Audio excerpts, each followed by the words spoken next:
The eyes of football switches to Africa as the Africa Cup of Nations returns. 24 countries begin this competition, but only one will become champion. That's right. Who will that be? Well, today we're going to do a deep dive.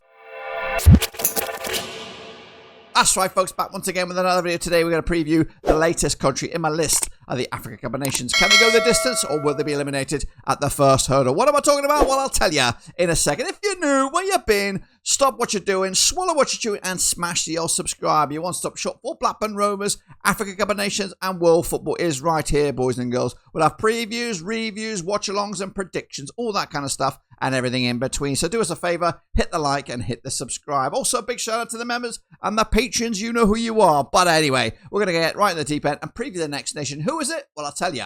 All right then, folks, the Africa Cup of Nations is just around the corner. And today we're going to take a look at the latest nation on my list. What am I talking about? Well, stand by because we're going to preview this. All right, folks, next out the blocks, it is Equatorial Guinea. That's right. They qualified via Group E as runners-up. They secured the spot on the 13th of November, 2024. And this is their fifth tournament in a row. The first back in 2012, the last time around in 2023, which makes a streak of now 3 successive tournaments in the Africa Cup of Nations. Their best ever performance was 4th place finish back in 2015. Of course, dizzy heights for those guys. Unexpected, of course. They're currently ranked 97th in the world rankings, and they're led at the moment in the hot seat by Equatorial Guinea with the captain Emilio Nusu. That's right. So Equatorial Guinea coming into this under-expected. No one's really looking at them to cause some problems. But looking at this tournament itself, back in 2015, prime example, Equatorial Guinea, probably you looked at them as one of the whipping boys, but they come out here finishing in 4th place in 2015. Kicking on forward, let's take a look at how they got to this stage. They qualified via this group, which consisted of Algeria, Togo, and Liberia. And looking at that, it's of course, Algeria pretty much faultless in regards to qualification. And then, Equatorial, the next best thing. It was a tight group in the end for that second spot with Togo and Liberia. And of course, looking at the qualification phase, not many goals scored by Equatorial Guinea, which will probably be a problem when this tournament actually gets to kick off. And speaking of kick off, they are in Group E alongside Algeria, alongside Burkina Faso, and alongside Sudan.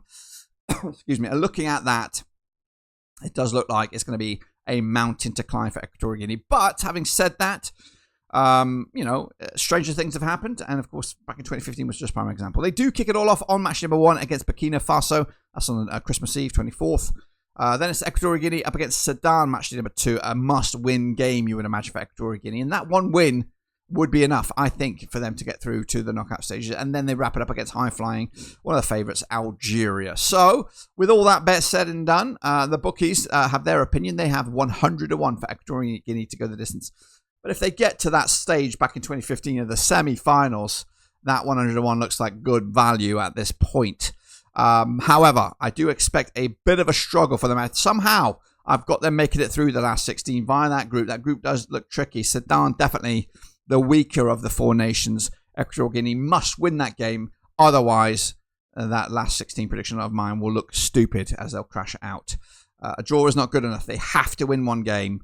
And who knows? They might win more than that. We'll see. Well, there you have it, folks. There you have it. What do you think will happen with this country in the Africa Cup of Nations? Can they go the distance or will they be eliminated at the first hurdle? Let me know down below. Give me your predictions and comments about this country as we head closer to the start of the tournament. And of course, join us again for the other countries in this tournament to see who I think will go the distance and, of course, my feedback on those countries. But anyway, until then, see you soon. Whenever that is, we're done.